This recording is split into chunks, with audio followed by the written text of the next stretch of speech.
ikaze nshuti bakunzi b'ibiganiro byacu, tukaba twongeye kubashimira kuba mukomeje kudukurikirana kuri channel yacu, kongera kubibutsa gukora subscribe ku biganiro bitandukanye tubagezaho. Nkuko rero mumaze kubimenyera, n'ubu ngubu tubafitiye ikiganiro navuga ko kidasanzwe kuko turavuga ku nsanganyamatsiko idasanzwe, n'insanganyamatsiko igaruka ku gikorwa kiri guteganywa kijyanye no gushyigikira Idamange Iryamugwiza Yvonne, muzi neza ko yatawe muri yombi n'ubutegetsi bwa leta y'u Rwanda muri iyi minsi. Muri studio rero nkaba rero mfite abatumirwa natumiye muri iki kiganiro kugira ngo baze kuza kutuganiriza batubwira uburyo iki gikorwa cyateguwe. Nagira ngo mpere kuri Madamu Gloria. Gloria, uherereye mu gihugu cy'Ubuholandi, aho ngaho mumeze gute Gloria? Komera Rubensi, urakoze kudutumira. Ndasuhuza Abanyarwanda aho bari hose. Hano mu Buholandi turaho turakomeye. Urakoze cyane, kandi muri iki kiganiro ndi kumwe na bwana Gustave. Gustave, uri mu gihugu cy'Ububirigi, aho ngaho mu Bubirigi mumeze neza? Tumeze neza, urakoze cyane, ndagusuje abansuhuza n'abadukurikira bose. Nagira ngo rero dutangire iki kiganiro mutubwira igikorwa, navuga ko ari igikorwa navuga ko ari cyo gikorwa cya mbere gishobora kuba kigiye guhuza Abanyarwanda benshi bari hirya no hino ku isi, yewe n'abari mu Rwanda bashobora kuzitabira iki gikorwa. Igikorwa kigamije gushyigikira Madamu Idamange Iryamugwiza Yvonne, watawe muri yombi n'inzego z'ubutegetsi bw'u Rwanda zimushinja ibyaha bitandukanye, ubu ngubu akaba afunze. Nagira ngo mbanzirize kuri Gustave, atangire atubwira iki gikorwa gihagaze gute, icyo musaba Abanyarwanda n'iki, hanyuma tuze kuza kwinjira neza mu kiganiro twumva n'uburyo abantu bashobora kuzakitabira. Bwana Gustave. Urakoze.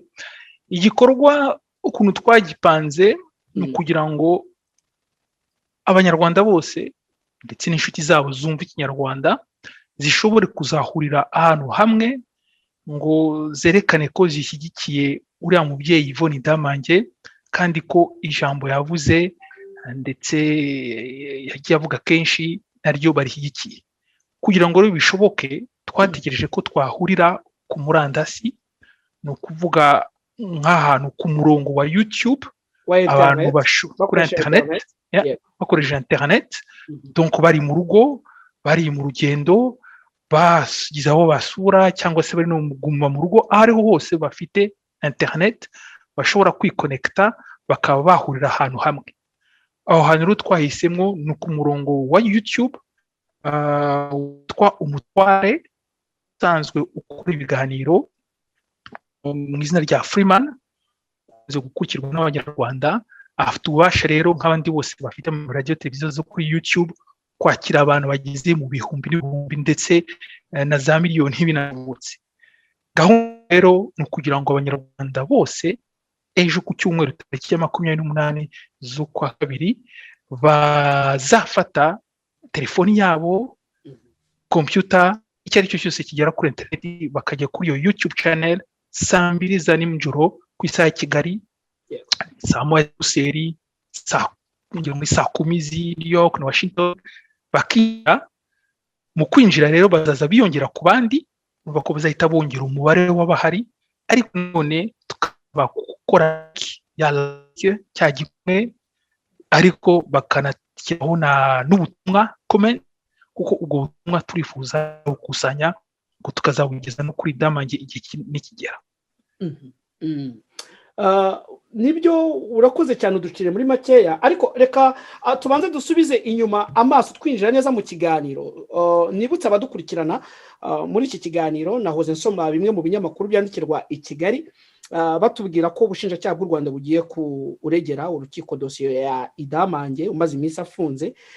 Ni umudamu w'imyaka igeze kuri 42 y'amavuko, akaba amaze icyumweru kirenga akurikiranyweho ngo gukoresha imbuga nkoranyambaga agatangaza amagambo arimo gushishikariza abantu gukora imyigaragambyo mbere y'ibiro by'umukuru w'igihugu Perezida Kagame. Gloria, ongera ugerageze gusobanurira abanyarwanda badukurikirana baba abari mu Rwanda baba bari hanze y'u Rwanda uburemere bw'iki kibazo. Byonyine kuba uyu mudamu Idamange Yvonne yarahagurutse akavuga ko avuganira abanyarwanda muri video zitandukanye twabashije kumukurikirana, noneho bikagera ko bashobora kumuta muri yombi. Gerageza kudusobanurira impamvu mwiyemeje kumanuka mukavuga muti tugiye kumushyigikira, kandi leta y'u Rwanda ivuga ko mu by'ukuri ibyo yakoze ameze nk'uwateye ibuye ahadaterwa ibuye. Madame Gloria. Urakoze Rubensi. Mu bintu Idamange yashishikarije leta abonamo ikibazo nk'umunyarwandakazi, kandi akakomeza gutsindagira avuga ati ikibazo si njye kireba gusa, ikibazo ni abanyarwanda benshi tugifite tugihuriyeho, ariko abenshi bafite ubwoba bwo kuvuga. Hakaba harimo imiyoborere ya leta, hakaba harimo uburezi yatinzeho cyane. Noneho iki kibazo kiremeye kubera ko tuvuga tuti ese leta ikorera nde? Leta ikorera abaturage, yagombye gukorera abaturage. Iyo umuturage akomeretse, iyo umuturage asakuje ariza akavuga ati hano ibintu bigenda nabi, ubundi mu bihugu twemeranya ko bigendera kuri demokarasi kandi byubahiriza uburenganzira bw'abaturage n'uburenganzira bw'ikiremwamuntu, iyo leta yagombye kwirukira ku muturage ikavuga iti ikibazo ni ikihe, tukigeho gute, tugishakira ibisobanuro gute, kive mu nzira. Ariko leta y'u Rwanda yo yirukanye kumuta muri yombi. Kumuta muri yombi rero ntabwo ari igisubizo. Twe niyo mpamvu dushatse kandi duhamagariye abantu bose guhaguruka, kubera ko iyo bigezaho abayobozi bahitamo kujya bata muri yombi umuntu wese utatse avuga ati hano hari ikibazo, hano hari umuhanda udakoze, hano hari amashuri atigisha neza, aho kugira ngo babigarure mu buryo, aho kugira ngo babishakire igisubizo, bagata muri yombi umuntu bitwaje ngo ubwa nyuma bamuta muri yombi. Abenshi dukurikije ibinyamakuru byagiye bikomantaho ni Kigali hose, baba bavuga bati yatutse umukuru w'igihugu, yararengeye, ararengeye. None se Idamange yakoze video ya mbere baraceceka, iya kabiri baraceceka, umuntu arataka kugera aho atsitaye, akaba ariho bibuka guhaguruka, kandi bagahagurutswa n'igituma asitaye.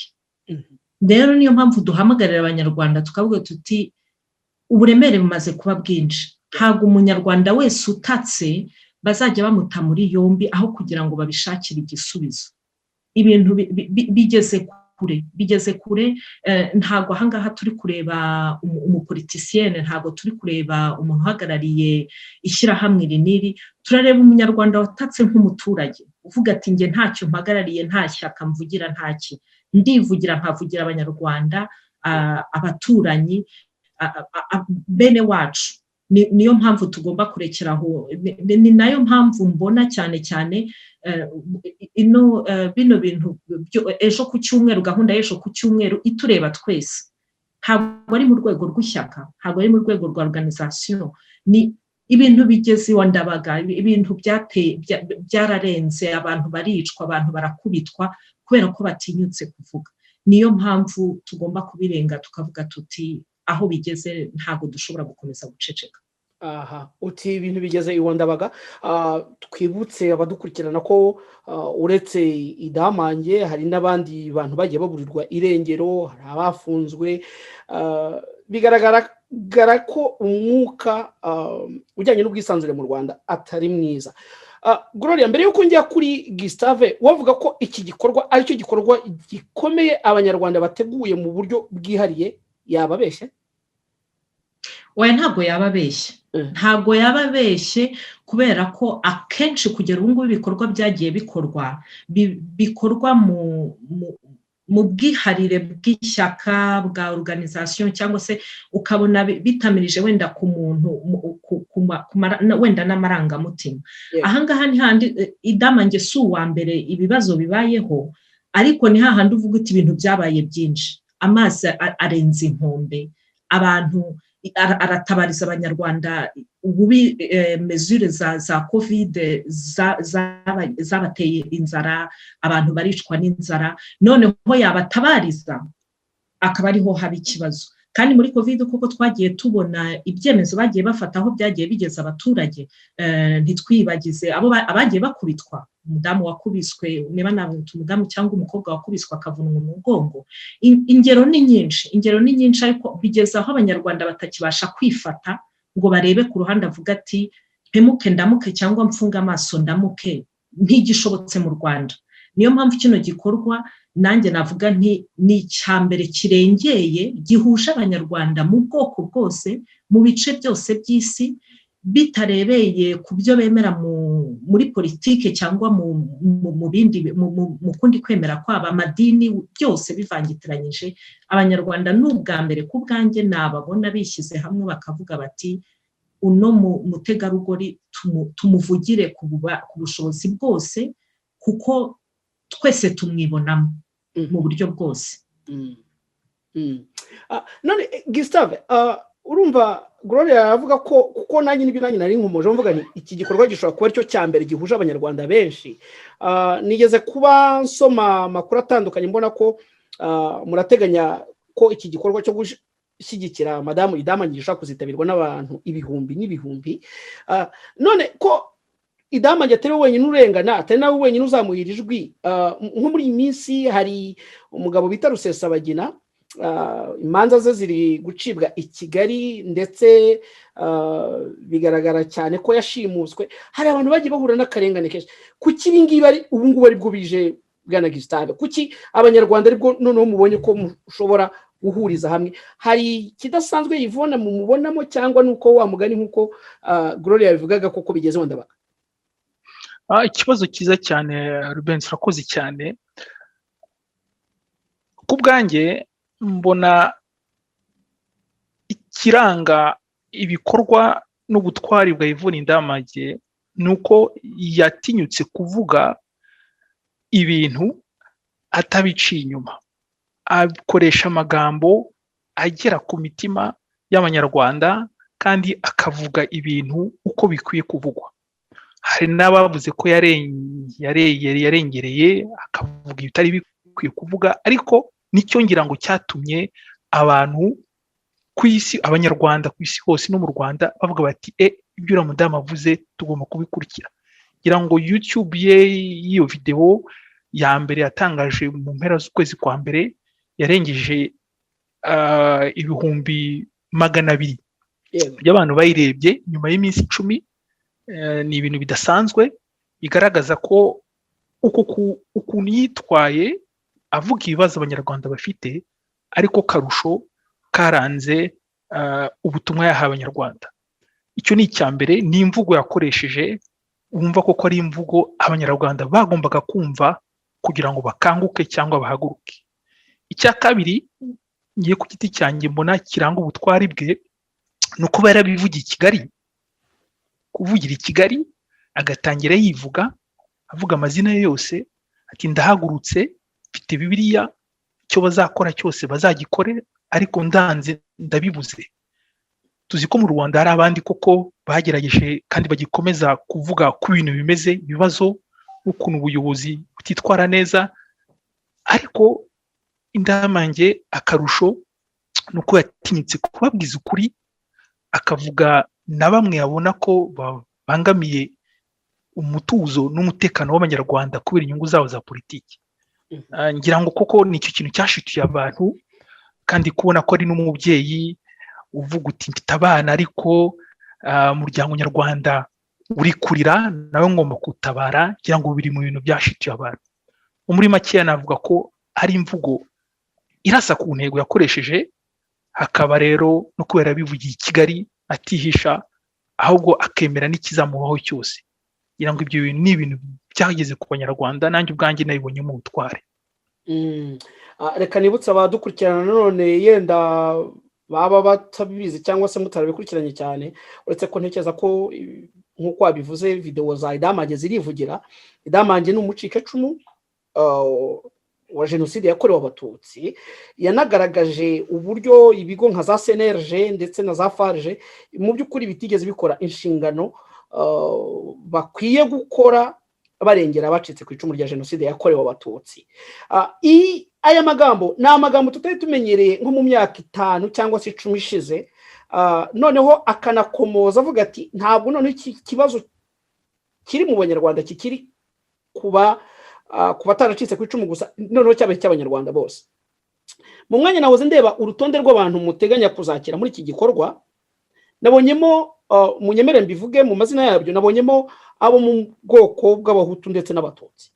Iki gikorwa nkuko mubivuga koko ni igikorwa kidasanzwe, kuko nabonyemo abantu batandukanye, ntari buze kugenda mvuga ngo uyu nuwo muri ubu bwoko, ariko harimo abantu bazwi nka ba Claude Gatebuke, ba Mireille abewe, barimo ba Karine Kanimba, umukobwa wa Rusesabagina, ba Constance Mutimukeye, ba Joseph Matata, ba Gilbert Mwene Data, ba Patrick Habamenshi. Harimo abactiviste benshi kandi noneho bibona muri aya moko yose. Ndagira ngo mutubwire ubu noneho tuvuge ko Abahutu n'Abatutsi ari nacyo kibazo cyakomeje kugaragara mu umwe n'ubwiyunge mu Banyarwanda nyuma 1994, ko kubu noneho biyemeje gusenyera umugozi umwe kugira ngo barandure ibyakomeje kubatandukanya. Gustave, mbere ko tujya kuri Gloria. Bon, ikibazo kiza cyane Rubense, kandi ugize neza kukibaza, kuko birerekana ko akunda Abanyarwanda birazi Nyanza batinya kubaza ibibazo bimwe na bimwe wowe wabirenze. Ni ikibazo gikomeye cyane abo bantu bakunze kugarukaho cy'amoko. Cyambere nakubwira nuko ntabwo twagendeye ku moko na busa, ntabwo twarebye tuti uyu ni Umuhutu uyu ni Umututsi tugomba kuba turi kumwe cyangwa se tutari kumwe. Twarebye ahubwo abantu bahurije ibitekerezo n'ibyifuzo bafitiye Abanyarwanda, kandi bafite n'imbaraga zo kuba bajya muri icyo gikorwa cyo gushyigikira Yvonne Idamange. Ubwo rero ku mahirwe twasanze baturuka mu moko yose, ariko cyane cyane baza bafite amateka yuzuzanya.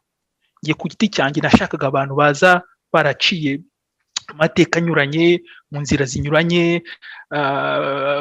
mbese bashobora kuza buzuza ibyo abandi batabonye mu buzima bwabo, ku buryo koko tugenda tuvuga tuti nibuze hano dufite imitekerereze ishobora gukusanya amateka y'Abanyarwanda bose.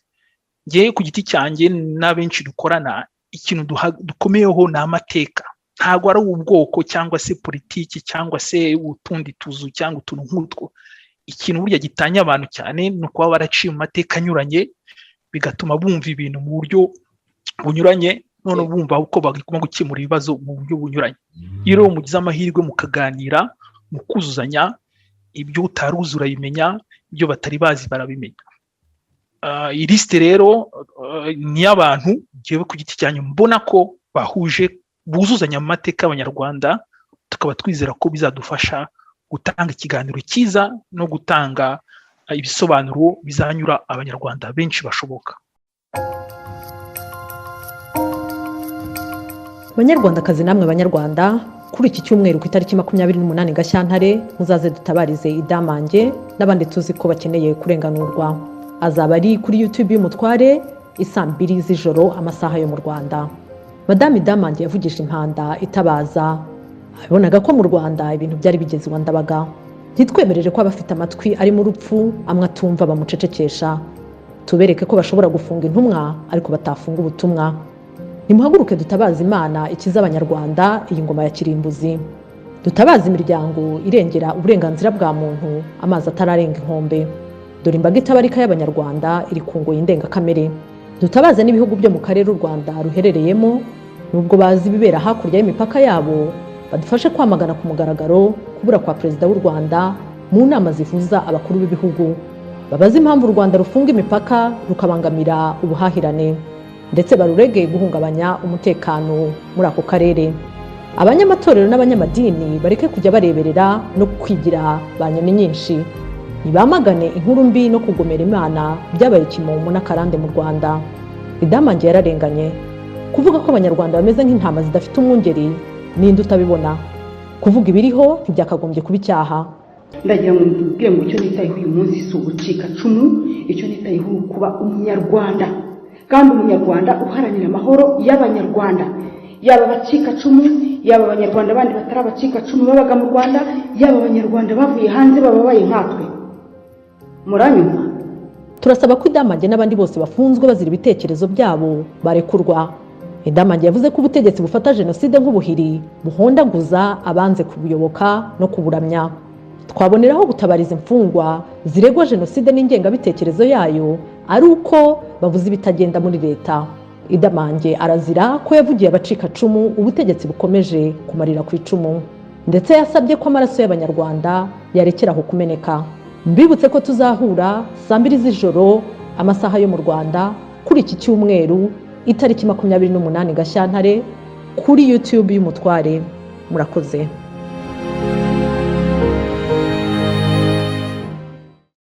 Gloria, noneho reka noneho twinjire mu bijyanye n'iki gikorwa cyo gushyigikira nyirizina Madame Idamange. Nahoze ndeba ku mbuga nkoranyambaga hari imirongo yashyizweho yo gukusanya amafaranga, nabonaga bigeze mu bihumbi bisaga 20 by'idolari.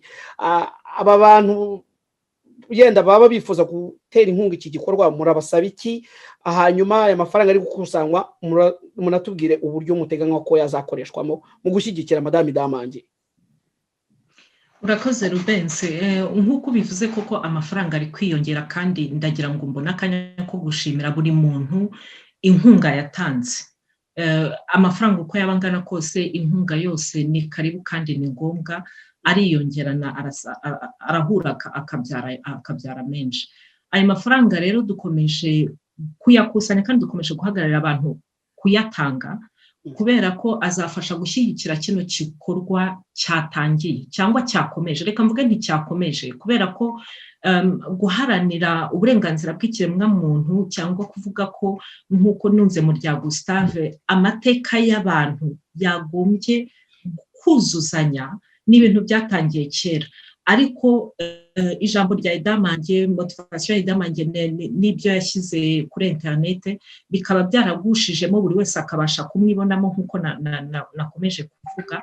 Donc ano mafaranga kusanwa azashobora gufasha Idamange mu byo yakenera byose. Niba yaritanze ari i Kigali umugani agahamagara kandi azi neza ibishobora kumubaho, kuko ntago yari naive, yari azi leta ari kuvugiramo uko imeze n'uko ikora. Ntago yari uwa mbere ushobora gutabwa muri bombi, kandi yari yarabibonye n'abandi bagiye bavuga ibyo leta itemera ibyo bagiye babakorera.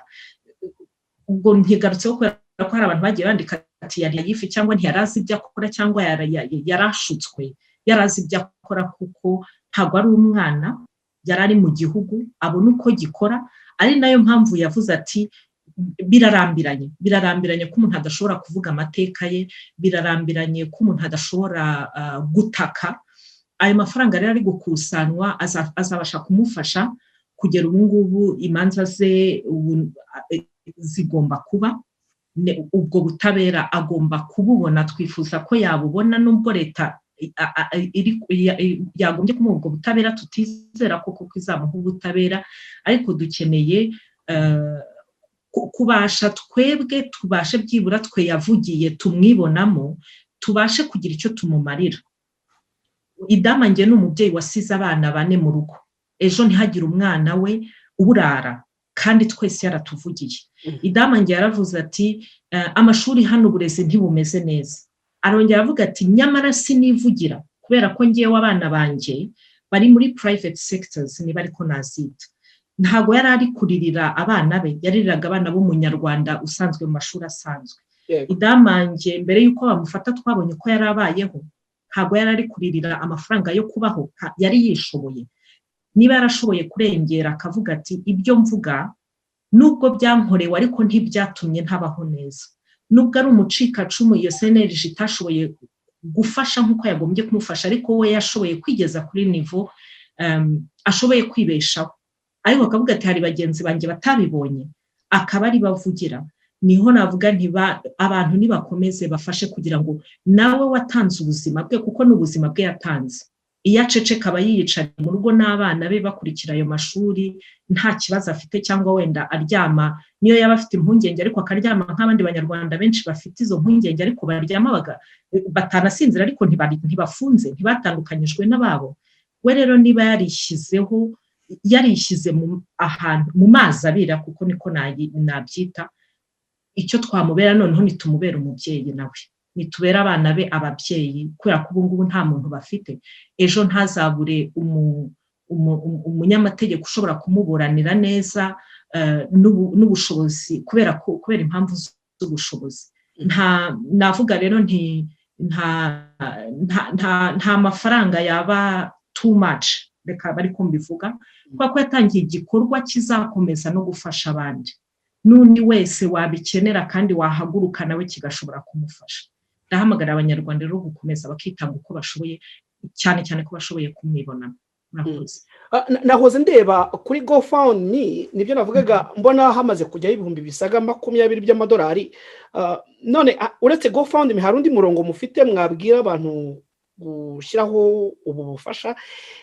Ese abari mu Rwanda kenshi ko batamenyereye izi mbuga za GoFundMe, hari ubundi buryo bashobora gucishamo iyo nkunga? Nagira ngo wenda mu bitubwire Gloria mbere ko yenda njya kuri Gustave mutubwira ibindi bikorwa nyirizina muri gutegura. Kugera kuri ubu ngubu umurongo ufashe kandi ukomeje ni GoFundMe, kubera ko ushobora n'uburyo bugaragara buri ku mugaragaro, uretse ko nushaka gutangaho ari anonyme. Ariko izo wenda Gustave yanyunganira, izo indi mirongo nayo iri kurebwa ko yashoboka, kubera ko nk'ukuri kubivuga hari uvuga ati nge iyo credit card sinyifite, ubwo buryo se wenda simba ufite bwo gukoresha. Ibyo byose ni ibintu bigomba kwigwaho, kandi koko ni ibintu byizwe mu gihe gitoya, ariko kwisuganya inzira zose zigashobora guhabwa ubishoboye wese agashobora gutanga mu buryo bushobotse.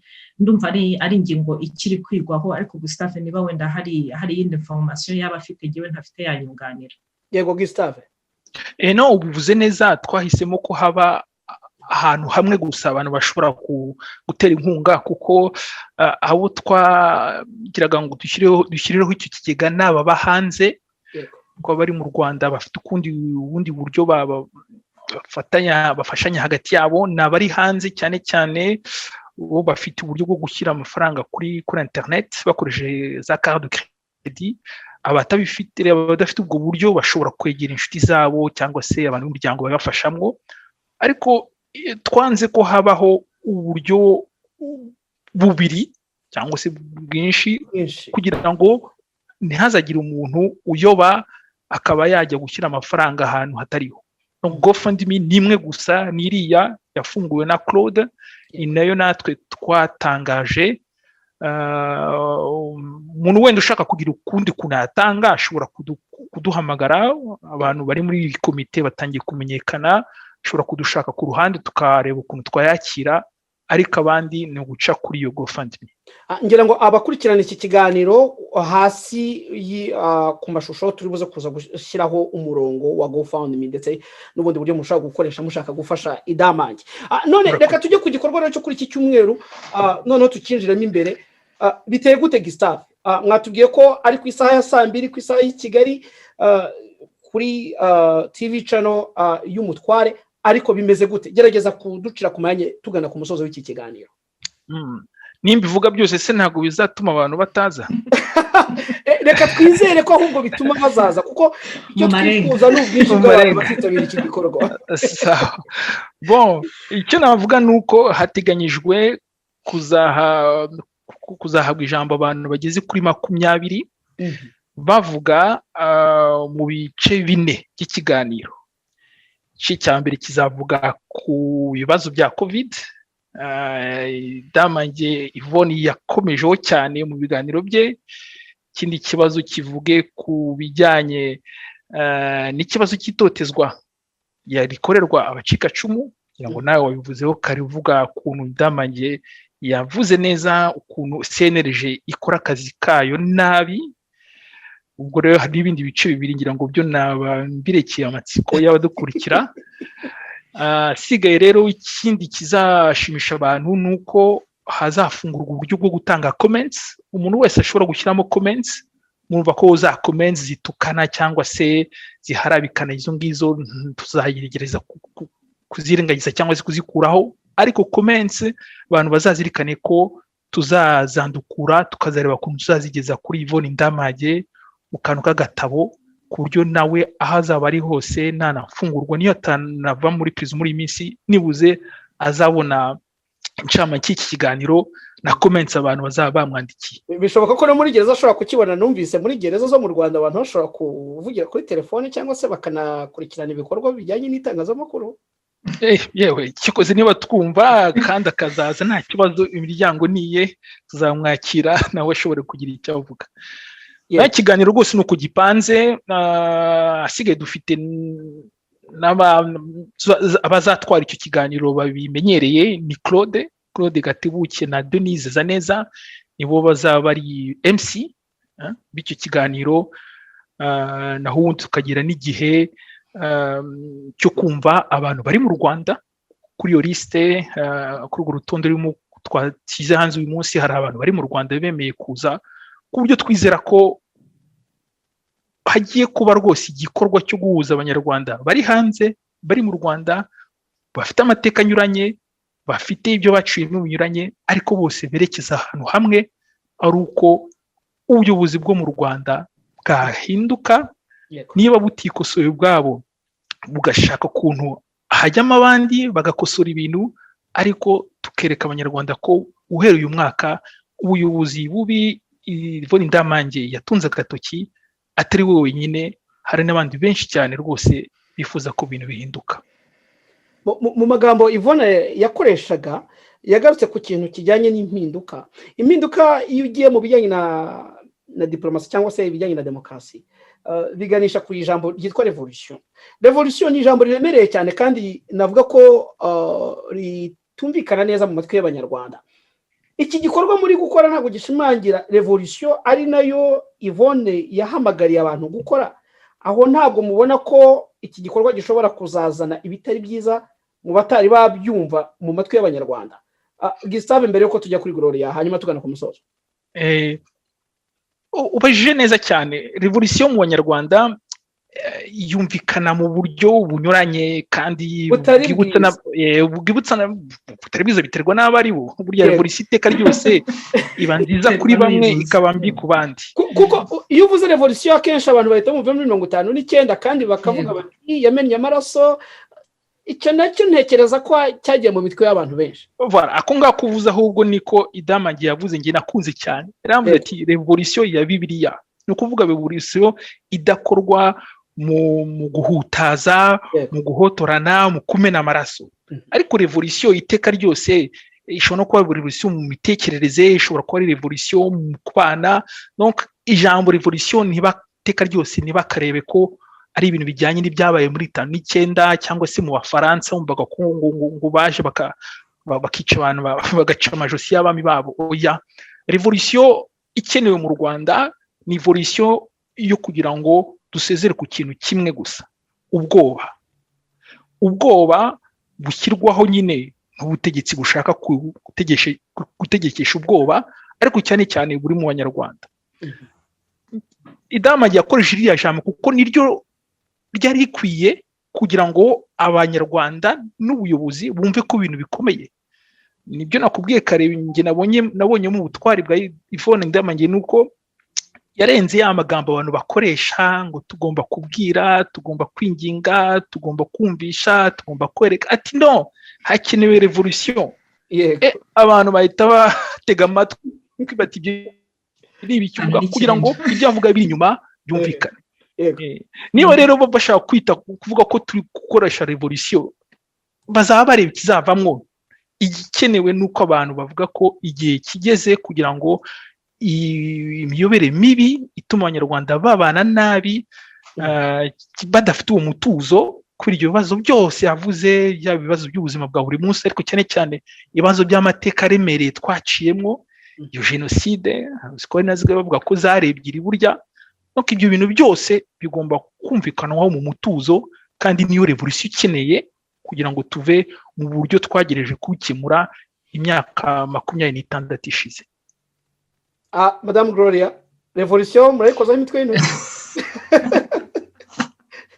Nkunze ukuntu umugenzi wanjye Gustave bivuze revolution ya Bibiliya, njyewe nyituba umuntu. nicyo Yvonne yaduhamagarariye.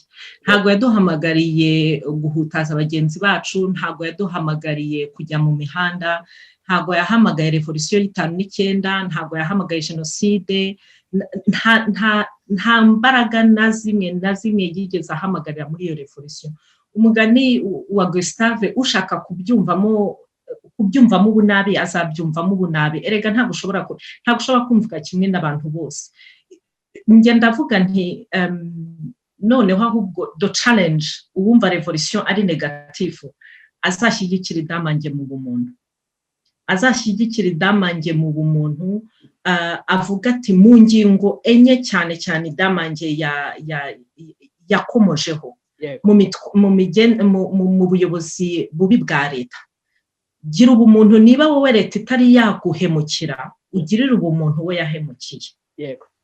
Mu burezi, niba umwana wawe wowe ashobora kujya ku ishuri, girira ubumuntu umwana utabasha kujya ku ishuri, cyangwa ujya ku ishuri ritabasha kwigisha. Yakomeje ku bintu by'ukuntu bavuye mu kwigisha mu Gifaransa bakajya mu kwigisha mu Cyongereza mu ijoro rimwe, impamyabushobozi zivuze ubusa zitagize aho zigera. Gira ubumuntu kuri uwo mwana uri kuri iyo nivo.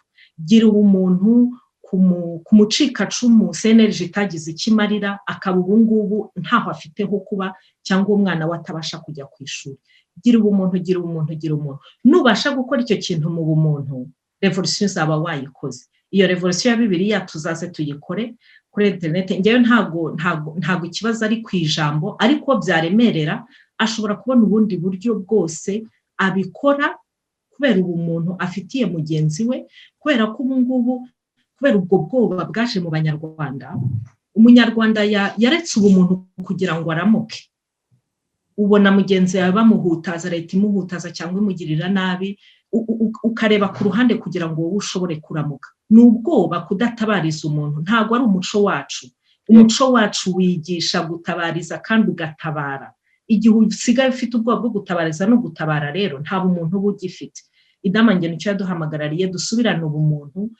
Amateka yacu yuzuzanye. Amateka yawe si ayanjye, ariko ayawe ndayubaha kuko ari ayawe, n'ayanjye yubahe kuko ari ayanjye. Tubashe kuzuzanya. Aho wababaye mbashe kugufasha gutera imbere, aho nababaye ubashe kumfasha gutera imbere. Umunyarwanda utarababaye nawe yazatubwira ari uruhe Rwanda yabayemo cyangwa yavuyemo. Nge ntawe nzi, nta munyarwanda nzi wavukiye mu Rwanda udafite igikomere icyo ari cyo cyose, uko cyaba kingana uko ari cyo cyose.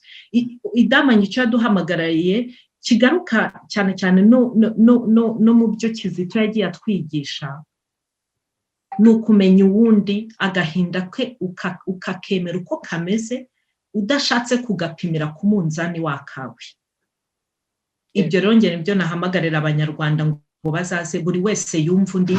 Abantu n'ibyicaro n'ibice bizaba uko ari bibiri. Gustave yabivuze, ibindi bibiri nabyo nibyo tubabikiye. Muzaze muri benshi, mukurikire. Amateka ni menshi atandukanye, ingeri nyinshi z'abantu batandukanye, imyaka, nk'uko wabivuze wowe, ubwoko, uturere, byose ni imvange, nk'uko u Rwanda rwagombye kuba imvange. Yego, urakoze cyane. Gustave, reka dusoze ikiganiro, ushyiraho agakeregeshwa kawe, ubwira abakurikiranye iki kiganiro dutangira, wongere ubabwire uti ejo inkoko niyo ngoma. Icyo ni Ikinyarwanda ntekereza ko Abanyarwanda benshi dushobora kumva. Iyo uvuze ngo inkoko niyo ngoma, ni ukuvuga ngo ihuriro n'ihuriro, aho tuzahurira naho ngaho. Gira icyo wongeraho mu munota umwe dusoza ikiganiro, kuko iminota ine nabageneye ngira ngo yandangiranye. Mu munota umwe rero, ko maze imyaka tangiye kuba myinshi ndi muri ibi ngibi byo kuvugira Abanyarwanda, byo kuvuga ibibazo byacu, nasanze ko Abanyarwanda hari ibyo bavuga iyo bari kumwe ahantu mu iherero, bari muri salo, bari aleze, uko bavuga. Imbaraga bafite n'ubushake bafite bwo guhindura ibintu. Wareba noneho iyo bashoboye kugera hanze ahantu hari abantu babumva, ugasanga noneho baritonze, ahubwo baracecetse. Ndagira ngo mabwire ko Idamange yatweretse ko ibyo bintu tugomba kubisezeraho. Niba ari ikintu ufite ku mutima uharanira koko, ukawumva ko gikwiye kugezwa ku Banyarwanda, ntuzongere kugira ubwoba bwo kukivuga hanze mu ruhame, kuko nicyo cyonyine kizaza kiyongera ku byo abandi bakora. Icyo kintu wifuza ku mutima ujya kuryama ufite ku mutima kikazaba. Ejo rero tariki 28 turifuza ko abantu bose bazikonekta kuri YouTube batekereza ko icyo bafite ku mutima kigomba kugaragara mu kwerekana imbaraga zo gukurikira ijambo ry'uriya mubyeyi. Nicyo mbasaba, ujya kuryama afite ikintu yifuriza Abanyarwanda azaze ejo anakivuge, yerekane ko yifatanyije n'abandi asigaye. Iyo mpinduka dushaka uko bayita kose, kuva ijyanwa n'amahoro n'ubwumvikane, igomba kuzatangira nyuma y'iki gihe cya Yvonne Idamange. Murakoze. Ni mwebwe mukoze cyane, reka mbashimire cyane. Gustave wakoze cyane, twavuganaga uri mu gihugu cy'Ububirigi. Wakoze cyane kuza muri iki kiganiro, nkuko wabivuze nanjye nkabyongeraho ku gakeregeshwa kanjye ejo nkuko niyo ngoma. Wakoze cyane kwitabira ikiganiro cyacu. Madame Gloria Uwishema, nawe wakoze cyane kwitabira ikiganiro cyacu, wari mu gihugu cy'Ubuholandi. Mwakoze cyane. Ubwo ejo isaa 2 za Kigali ni kuri channel ya Umutware. Muzacikwe, muze dushyigikire Idamange Iryamugwiza Yvonne. Mwakoze cyane, mbashimire kandi mbifurize gukomeza gukurikirana gahunda zacu. Mwakoze. Nawe comment yawe turayitegereje. Nibyo ngira ngo murabizi neza ko nanjye ntabwo mu bikorwa nk'ibi ngibi biharanira ko Abanyarwanda dukomeza kuba umwe aho gukomeza kuba mibice cyane rwose. Murakoze. Wakoze cyane kuduha kano kanya. Murakoze cyane namwe mwakurikiranye iki kiganiro. Nshimire kandi abatumirwa bacu muri iki kiganiro namwe mwagikurikiranye. Nongere mbibutse ko gahunda ni kuri iki cyumweru ku isaha ya saa 2 z'i Kigali. Ubwo abari mu bihugu byo hanze bitewe n'amasaha yanyu birumvikana amasaha yanyu uko bizaba bimeze, mwese muzaze duhurira hamwe hanyuma dushyigikire Madame Idamange Iryamugwiza Yvonne. Mwakoze gukurikirana iki kiganiro. Nari mukunzi Rubens. Abanyarwandakazi namwe Abanyarwanda, kuri iki cyumweru ku itariki 28 Gashyantare muzaze dutabarize Idamange n'abandi tuzi ko bakeneye kurenganurwa. Azaba ari kuri YouTube y'Umutware isaa 2 z'ijoro amasaha yo mu Rwanda. Madame Idamange yavugije impanda itabaza, abibonaga ko mu Rwanda ibintu byari bigeze iwa Ndabaga. Ntitwemerere ko abafite amatwi ari mu rupfu amwe atumva bamucecekesha. Tubereke ko bashobora gufunga intumwa ariko batafunga ubutumwa. Nimuhaguruke dutabaza Imana ikiza Abanyarwanda iyi ngoma ya kirimbuzi. Dutabaza imiryango irengera uburenganzira bwa muntu amazi atararenga inkombe. Dore imbaga itabarika y'Abanyarwanda iri ku ngoyi ndengakamere. Dutabaza n'ibihugu byo mu karere u Rwanda ruherereyemo, nubwo bazi bibera hakurya y'imipaka yabo, badufashe kwamagana ku mugaragaro kubura kwa Perezida w'u Rwanda mu nama zihuza abakuru b'ibihugu. Babaza impamvu u Rwanda rufunga imipaka rukabangamira ubuhahirane, ndetse barurege guhungabanya umutekano muri ako karere. Abanyamatorero n'abanyamadini bareke kujya bareberera no kwigira banyoni nyinshi. Nibamagane inkuru mbi no kugomera Imana byabaye kimomo n'akarande mu Rwanda. Idamange yararenganye. Kuvuga ko Abanyarwanda bameze nk'intama zidafite umwungeri ninde utabibona. Kuvuga ibiriho ntibyakagombye kuba icyaha. Ndagira ngo tubwire ngo icyo nitayeho uyu munsi si ugucika cumu, icyo nitayeho kuba Umunyarwanda, kandi Umunyarwanda uharanira amahoro y'Abanyarwanda, yaba abacika cumu, yaba Abanyarwanda bandi batari abacika cumu babaga mu Rwanda, yaba Abanyarwanda bavuye hanze bababaye nkatwe. Muranyuma. Turasaba ko Idamange n'abandi bose bafunzwe bazira ibitekerezo byabo barekurwa. Idamange yavuze ko ubutegetsi bufata jenoside nk'ubuhiri buhondaguza abanze kubuyoboka no kuburamya. Twaboneraho gutabariza imfungwa ziregwa jenoside n'ingengabitekerezo yayo ari uko bavuze ibitagenda muri leta. Idamange arazira ko yavugiye abacika cumu ubutegetsi bukomeje kumarira ku icumu, ndetse yasabye ko amaraso y'Abanyarwanda yarekeraho kumeneka. Mbibutse ko tuzahura saa 2 z'ijoro amasaha yo mu Rwanda kuri iki cyumweru itariki 28 Gashyantare kuri YouTube y'Umutware. Murakoze.